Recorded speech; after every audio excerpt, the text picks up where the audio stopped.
Olá, amigos. Olá, irmãos. Mantenhamos conosco a paz do nosso Mestre Jesus e distribuamos-la com todos aqueles com quem estivermos. Que assim seja.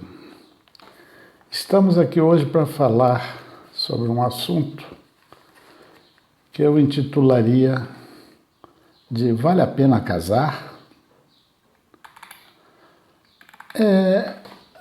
Como é que nós chegamos a pensar em casamento aqui entre nós? Vamos levando aquela nossa vidinha e a uma certa altura, como que por acaso, a gente encontra uma jovem nunca antes vista, ou mesmo percebe-se numa dessas que a gente vê sempre, que estão conosco há bastante tempo no convívio social, no trabalho, na vizinhança, e notamos nela certos detalhes antes não percebidos. Uma voz mais maviosa, mais musical, uma gesticulação mais agradável, uma beleza especial no olhar, um corpo mais atraente. E assim surge então em nós um irresistível e hipnotizante encantamento. Nosso pensamento passa a estar constantemente nela, que nos parece uma criatura sem defeitos e única. E daí vamos sendo arrastados até chegarmos a uma cega paixão. Um doce encantamento. Isso que estamos falando vale do rapaz para a moça e, obviamente, da moça para o rapaz. Nossos instintos naturais representam um papel muito importante nesse arrastamento irresistível. Dependendo da educação, do conhecimento e do respeito que tenhamos adquirido durante o nosso crescimento e formação, nós temos, para romper a força animal, o instinto animal que existe forte em nós, a vantagem de suportarmos, nos submeter a um sensato período de aprofundamento de conhecimentos mútuos. Muitos dentre nós não resistem a esse período de reconhecimento mútuo. Os instintos neles falam com uma força irresistível, né? E sabemos o que ocorre. Acontece que nada é por acaso. Sabemos nós que tudo acontece em função da lei de causa e efeito. Na sábia criação divina, esse encantamento despertado em nós é o início do caminho provável para uma convivência porque temos que passar. Esse hipnótico encantamento e sentimento é a causa que terá como efeito esse convívio amoroso entre as criaturas. A maioria das pessoas, na verdade, não se conhece a si próprios nem ao próximo. Desde a antiguidade, aliás, estava escrito lá no templo, no pórtico do templo de Apolo, em Atenas, o dístico: conhece-te a ti mesmo, como uma coisa que é importante para cada um de nós. Mas nós não conseguimos ainda esse autoconhecimento tão desejado. Desconhecemos como nós realmente somos, já falamos disso, e desconhecemos como os outros são, na verdade. Nosso egoísmo e nosso orgulho impede, que um e outro se conheçam adequadamente. Às vezes, intimamente, nós sabemos que temos determinados erros, cultivamos determinados erros e vícios e defeitos, mas não tentamos esconder isso de todos. Isso fica só conosco. Tentamos para que fique somente conosco. Se acaso alguém descobre, claro que nós temos sempre uma desculpa, alguma coisa que arranjamos em função do momento, das circunstâncias em que tal fato apareceu ou ocorre, para nos defender. Geralmente, procuramos botar a culpa em alguma coisa, no outro principalmente, na outra pessoa, né? Isso é normal entre nós. Não é normal, mas é corriqueiro.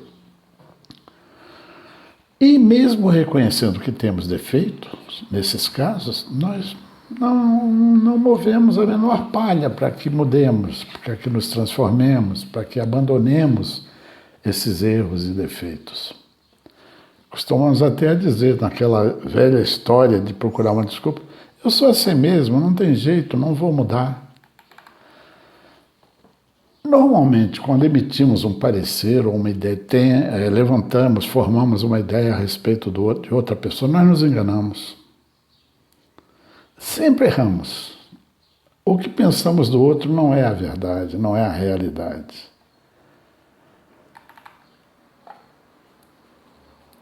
Nós nos deixamos levar por uma percepção e entendimento deturpado a respeito daqueles que convivem conosco. Nossos sentimentos são tão deturpados que nós confundimos amor com sensualidade. Fala-se até por aí em fazer amor. Amor nos faz. Amor é sentimento. É alguma coisa profunda que temos em nós de forma natural, surge em nós de forma natural. Nós não somos indulgentes, não sabemos perdoar, não toleramos o erro e a falha alheia. Não sabemos também, por causa disso, como vão ser nossas reações, né? Frente ao outro, frente àquilo que julgamos uma ofensa ou uma injúria que o outro apresente em relação a nós. Nós temos livre-arbítrio. Sabemos que temos. E esse livre-arbítrio, por esse livre-arbítrio, nos é permitido casar ou não casar. Podemos, segundo o nosso livre-arbítrio, permanecer em celibato, solteiros. Lá no Livro dos Espíritos, nas questões 698 e 699, Kardec perguntou aos espíritos se o celibato voluntário é meritório aos olhos de Deus. Os espíritos responderam: se é um sacrifício para se votar, é como um sacrifício para se votar completamente ao serviço do outro, do próximo, da humanidade, o celibato de certas pessoas é meritório. Se sem egoísmo, o sacrifício pessoal de renúncia, as alegrias da família, para que seja meritório ao avanço espiritual, tem que se direcionar para o bem e ser praticado em prol da humanidade, da comunidade, do outro, coletivamente. Todo sacrifício pessoal, sem qualquer ideia egoísta por trás dele, tendo em vista o bem, eleva o homem acima da sua condição material. Quanto maior o sacrifício, tanto maior o mérito. Isso estão nos dizendo os espíritos. Se escolhido por egoísmo, o celibato, ficar solteiro, esse celibato voluntário não é meritório, porque viver dessa forma contraria as leis divinas. E os que assim vivem enganam a todo mundo. Em si mesmo, o celibato não é voluntário. Por si só, ele não é voluntário. Na questão 695 do capítulo 4, da parte 3ª do Livro dos Espíritos, intitulado Casamento e Divórcio, Kardec pergunta se a união de dois seres é contrária à lei da natureza, à lei natural. Os espíritos responderam que há um progresso na marcha da humanidade. Na questão 696, Kardec continua perguntando: qual é o efeito da abolição do casamento na sociedade humana? Os espíritos respondem: retorno à vida animal. Kardec então comenta: a união livre e fortuita dos sexos é o estado natural, porque estabelece a solidariedade fraternal. O casamento é um dos primeiros atos de progresso das sociedades humanas. Então, olhem só, casamento estabelece a solidariedade fraternal. Por isso, é um dos primeiros atos de progresso das sociedades humanas. A abolição do casamento seria o retorno à infância da humanidade e colocaria o homem abaixo de certos animais que lhe dão exemplo de uniões constantes. Vivemos aqui na Terra sob o domínio de leis. Quais são as leis relacionadas com o casamento? Bom, vamos ver primeiro a lei de Deus, que é perfeita e infalível. A lei de Deus é a lei natural. Todas as demais leis de Deus, tem várias leis, se resumem na lei de justiça, amor e caridade. As leis divinas, principalmente a lei de justiça, amor e caridade, estão gravadas na nossa consciência. O Espiritismo ensina que partimos de uma simplicidade, da simplicidade e da ignorância, no rumo do aperfeiçoamento infinito. Esse aperfeiçoamento será conseguido por nós no convívio com as demais criaturas. Apenas uma vida no corpo é insuficiente para esse aperfeiçoamento infinito. É muita coisa para ser aprendida, é muito conhecimento a ser adquirido. Uma vida apenas na carne, no corpo, não é suficiente. Deus, então, não por isso, de origem ele já criou assim, já fez assim. Na sua máxima justiça e na sua máxima bondade, ele oferece a todas as suas criaturas a oportunidade para a correção de erros eventualmente cometidos, eventualmente ou sempre cometidos, até que aprendamos, até que evoluamos, cometemos erros e deslizes em relação à lei divina. Deus não nos condena sumariamente por erros que tenhamos cometido apenas numa existência que não é suficiente para todo o nosso aprendizado. Só vamos aprender a não cometer erros com o progresso, com o avanço, que não cabe numa existência no corpo apenas. O que Deus nos oferece, então? As reencarnações.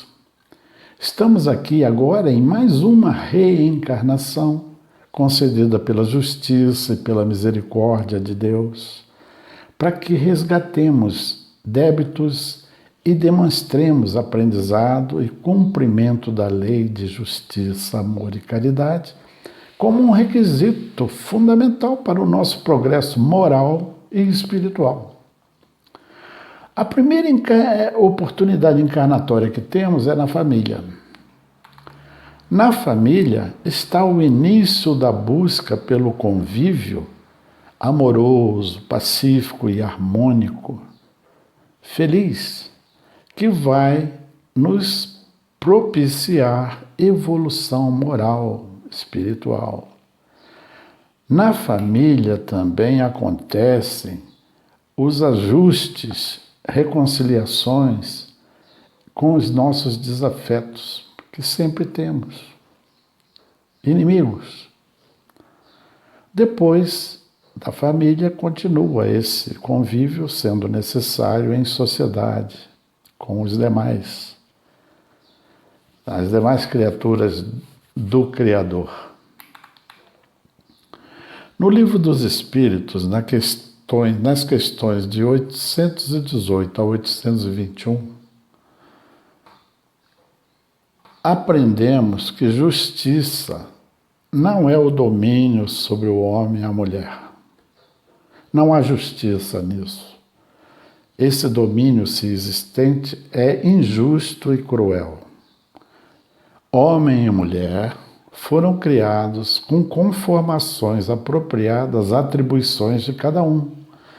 As funções da mulher são tão grandes e até maiores que as dos homens.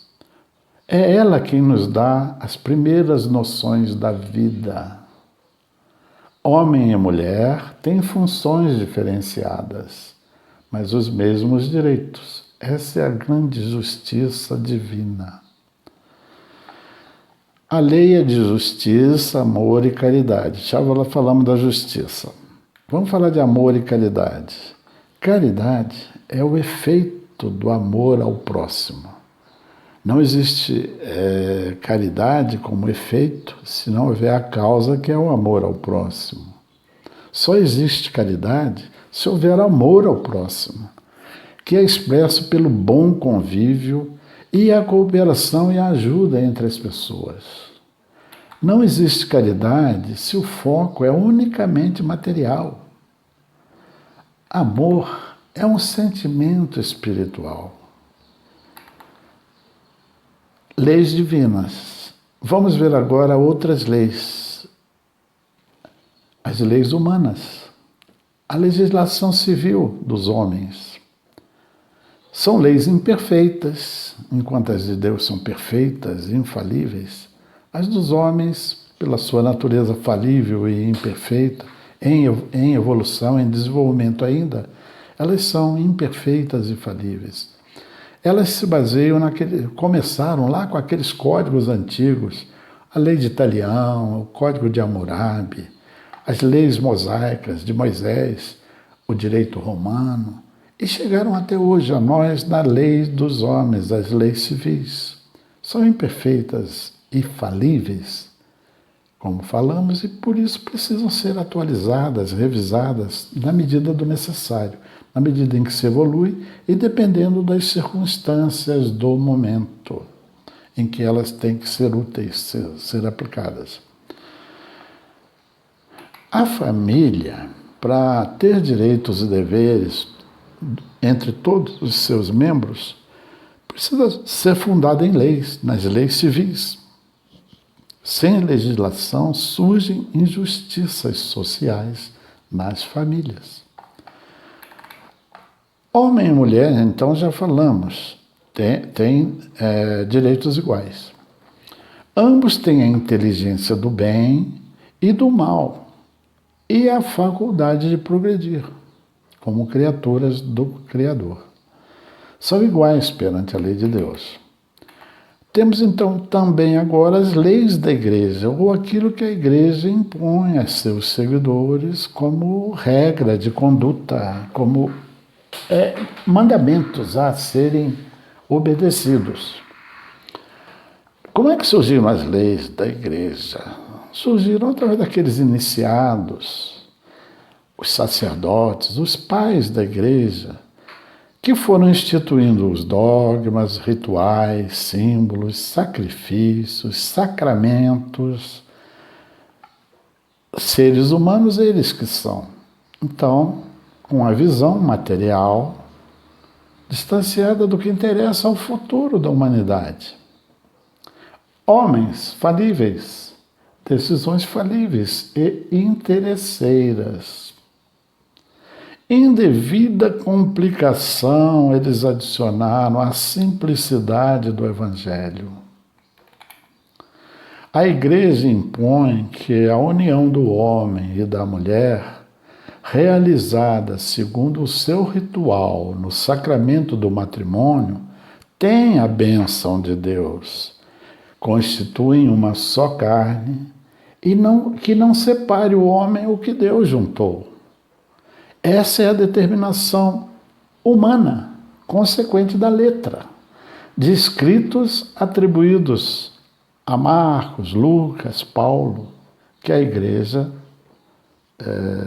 codificou. Nossa vivência, então, na Terra está sujeita às leis divinas, a gente nem as percebe às vezes, mas elas são infalíveis e funcionam, estão à nossa volta, na natureza de tudo.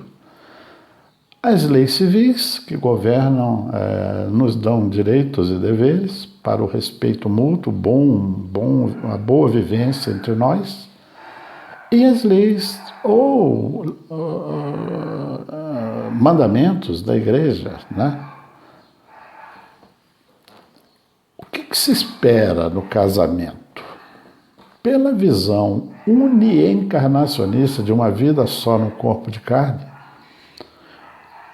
é que essa vida seja feliz até que a morte separe os dois, separe o casal. Entre os pares envolvidos no casamento, no desejado casamento, estão a satisfação do desejo, que é ilusório, depois vamos dizer por quê, e desejo ilusório de felicidade, de uma felicidade durável e harmoniosa para sempre. É ilusório esse desejo porque o egoísmo e o orgulho de cada um os leva a pensar que a tão almejada felicidade será proporcionada pelo outro, porque deseja-se receber sem doar, sem perceber que o outro deseja o mesmo, e enganado de que ela está enganado da verdade que vai-se ser feliz se fizer o outro feliz. O egoísmo, então, aliado ao orgulho e à ambição, leva à priorização de interesses materiais e não aqueles do espírito, do ser em si, na sua essência. Interesses materiais impedem o amor ao próximo. Fazer o outro feliz é caridade. E a caridade depende do amor ao próximo. Se não temos amor ao próximo, pelos nossos interesses materialistas, materiais, não há como encontrar a felicidade. Foca-se o materialismo quando se busca estabilidade e segurança para a vida, para esta vida. Uma vida tranquila e confortável, posse de bens físicos, enriquecimento, alcance de destaque, posição e fama na sociedade. Na questão 920 do Livro dos Espíritos, nós vamos ver uma coisa que não há a menor intenção em nós, agora aqui, de tirar a esperança de ninguém, mas apenas considerar sem pieguismo e com foco no realismo, na realidade que a doutrina espírita nos mostra, que não se pode encontrar a felicidade completa na Terra, pois aqui se está em expiações e provas. As reencarnações que temos aqui, que Deus nos concede aqui, são para experiência, que levam à evolução, à nossa evolução. As experiências acontecem nesse convívio com o próximo, com pessoas, com a família, com amigos, com colegas, com a sociedade.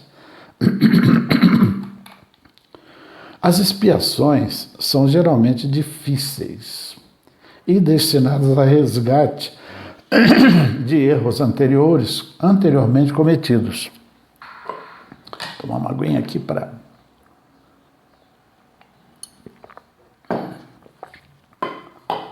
Então eu dizia que as reencarnações são para expiações de erros anteriormente cometidos, e como prova, e são prova, para que se demonstre que em situações similares àquelas em que se errou, não se volta mais a errar, por aprendizado, por evolução, por aperfeiçoamento espiritual, moral.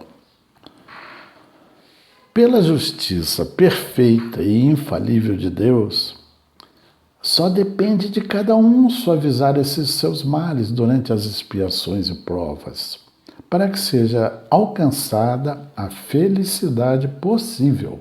Não falamos que não existe felicidade, existe, só que ela não é completa.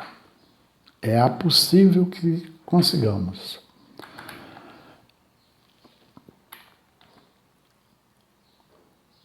Não há ninguém culpado pelos nossos procedimentos, senão nós próprios, frente à justiça divina. Não há como arranjar desculpa, botar a culpa no outro, tentar sair pela tangente. Não existe, não há como. Felicidade depende do aperfeiçoamento moral dos homens e somente durará na Terra quando este mundo mudar de categoria, passar de mundo de expiações e provas, que ele é, a Terra é isso, para mundo melhor, mundo de regeneração. A felicidade verdadeira e perene só será totalmente vivenciada quando fizermos jus ao reino dos céus de que Jesus fala. E ele não é aqui. Lembremos que Jesus respondeu a Pilatos: meu reino não é deste mundo, claramente se referindo à vida futura, que a humanidade alcançará como efeito da melhoria do homem na Terra. A família é onde acontece a primeira oportunidade de convívio nas nossas reencarnações, mediante o relacionamento do pai, com o pai, mãe, a parentela toda e outras pessoas com quem venhamos a estar durante a vida toda, pela vida fora, né? No casamento, apresenta-se a oportunidade e o compromisso que se assume de se trocar o convívio familiar por uma vida pretendida a dois. Pela lei divina, o relacionamento entre os sexos no casamento, segundo a legislação ou não, deve reinar caridoso, fraternal e sob pacífico entendimento, sob a tutela da lei de amor. Por que os casamentos nem sempre dão certo? As causas são geralmente a falta de autoconhecimento, vícios arraigados, erros arraigados, como egoísmo, orgulho, que impedem a prática da lei do amor. Assim, o relacionamento e a convivência passam por bons e maus momentos no que toca à compreensão, à alegria, à harmonia, à paz. Por quase nada surgem incompreensões e injúrias que descambam para a animosidade, que se agrava tão seriamente que pode ser causa de crimes. Cada um se julga infeliz e culpa o outro por isso. Não se reconhece a liberdade de pensar do outro, pensar e agir do outro.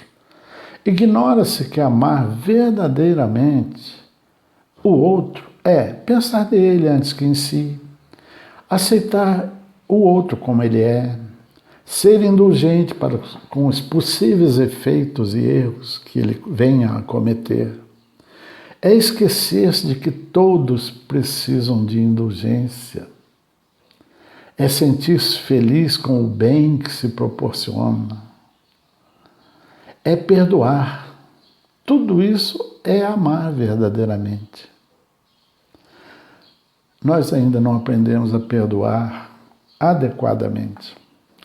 Além do egoísmo, orgulho, vaidade, são também causas de desentendimento entre os dois que se casam, as duas pessoas, homem e mulher. Exagerado apego a coisas materiais, desconhecimento ou ignorância de cada um, de como procederá ou reagirá diante das circunstâncias, incompreensão de que todos cometem erros, má vontade, falta de indulgência e complacência, tendência de sempre culpar o outro, culpar alguém, descontrole ante o que as pessoas dizem ou fazem, desequilíbrio, desconhecimento de consequências dos atos praticados, variação e instabilidade de humores, obsessões até. Afinal, as uniões matrimoniais são situações de convívio como qualquer outra, em que, se cumprida a lei de Deus, tudo vai bem.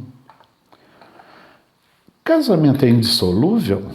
A Igreja afirma que na união de homem e mulher, realizada segundo o seu ritual sacramental, que é a bênção de Deus para a união, os dois passam a constituir uma só carne, e aqui ela exige que não separe o homem o que Deus uniu. Deus uniu? Se o que Deus faz é perfeito, por que acontece então tantos casamentos que se desfazem? Lá no Livro dos Espíritos, na questão 697, Kardec perguntou: a indissolubilidade do casamento está na lei natural ou somente na lei humana? Os Espíritos responderam: é lei humana, muito contrária à lei natural. Lei natural, sabemos, é a lei de Deus. No Evangelho segundo o Espiritismo, capítulo 22, tópicos 2 e 3, está dito: no casamento, o que é de ordem divina é a união dos sexos, para que se opere a substituição dos seres que desencarnam. As condições que regulam essa união são humanas. Na união dos sexos, a par com a parte material da lei divina, comum a todos os seres vivos, há outra lei divina, exclusivamente moral e imutável, como todas as leis feitas por Deus, a lei de amor. A lei de amor é tida em consideração nas condições ordinárias do casamento?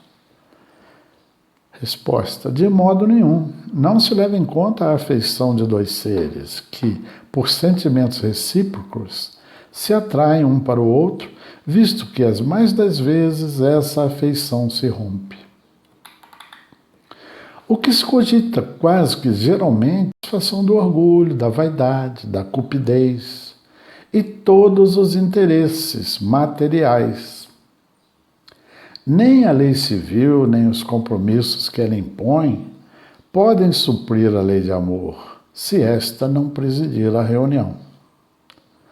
Resulta com muita frequência a separação daqueles que se uniram por interesses que não os regidos pela lei de amor.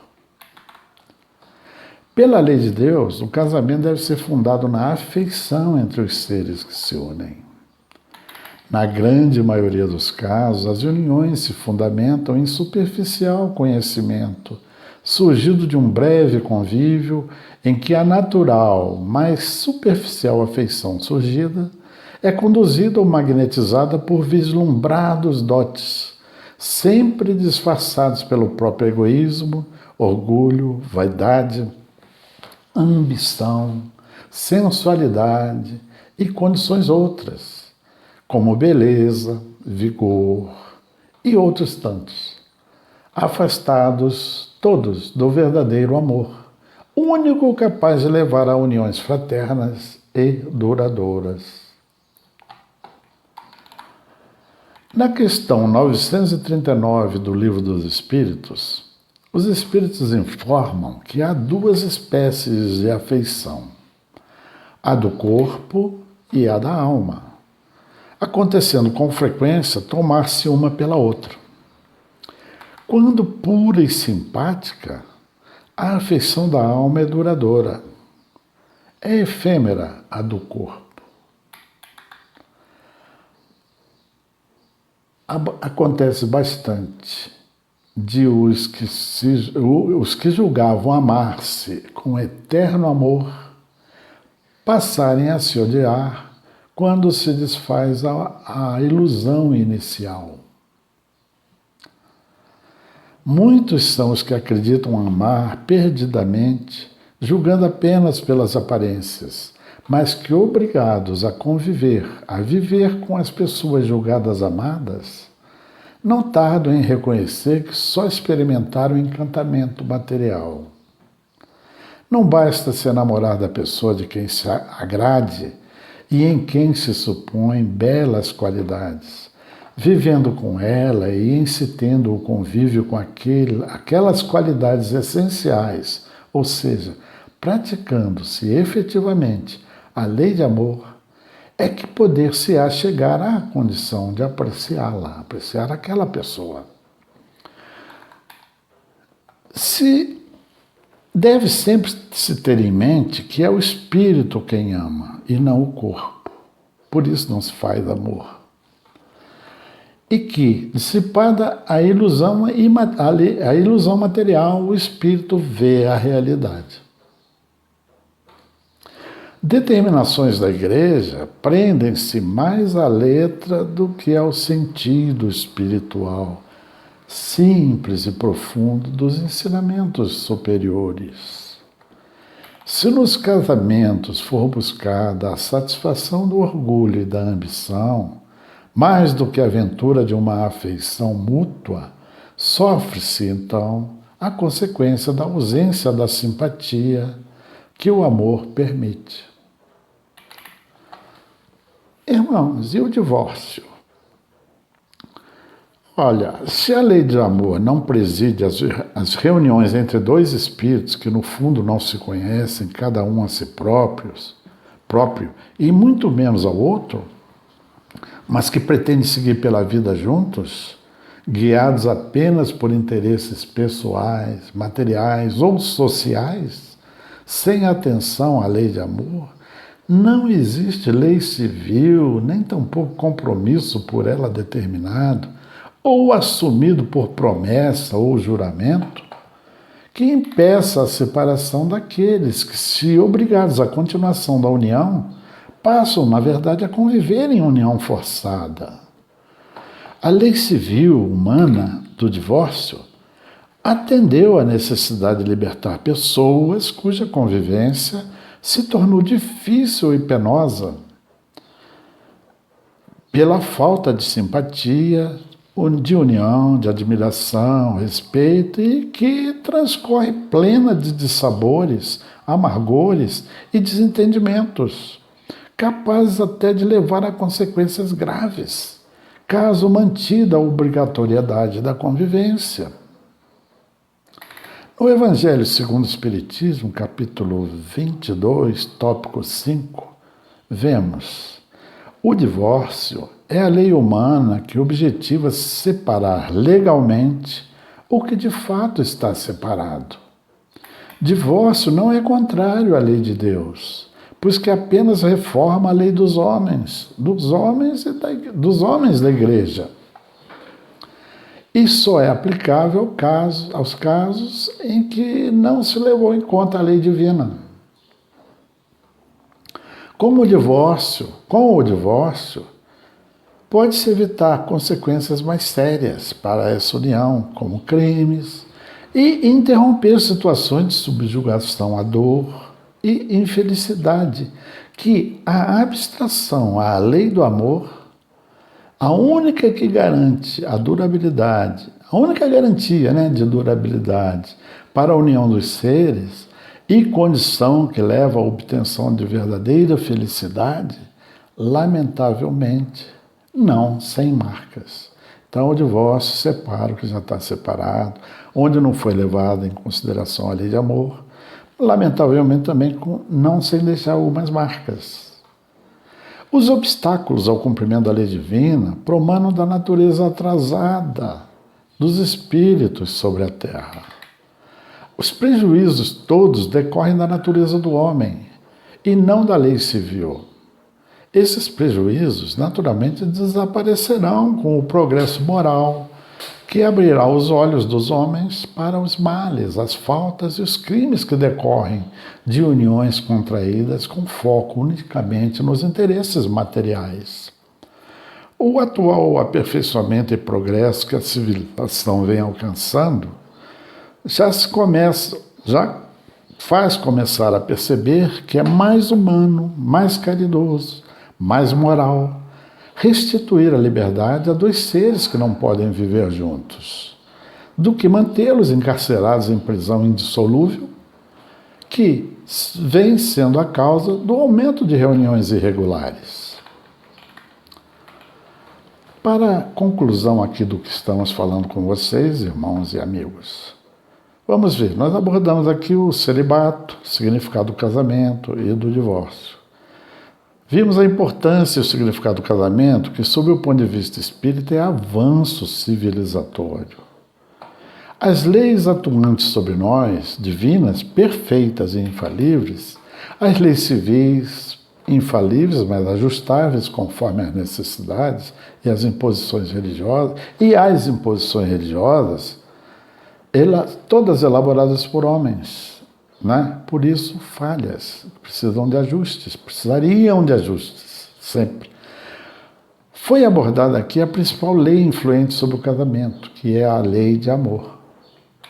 Passamos pela informação de que é considerado indissolúvel pela Igreja, mas que, por não levar em conta, paradoxalmente, a lei divina, alcança tantos malogros. Vimos a conveniência do divórcio e a aplicabilidade dele no sentido de evitar mal pior. Então, irmãos, amigos, reflitamos. Vale a pena casar, para que não marquemos passo no progresso e principalmente para aproveitar as oportunidades que as reencarnações nos oferecem de avanço e progresso moral e intelectual, de convívio, de amor. Reflitamos então sobre essas coisas. Permaneçamos com a lei, com a luz do Mestre Jesus, sua paz, e que, por todos os dias da nossa vivência, que assim seja.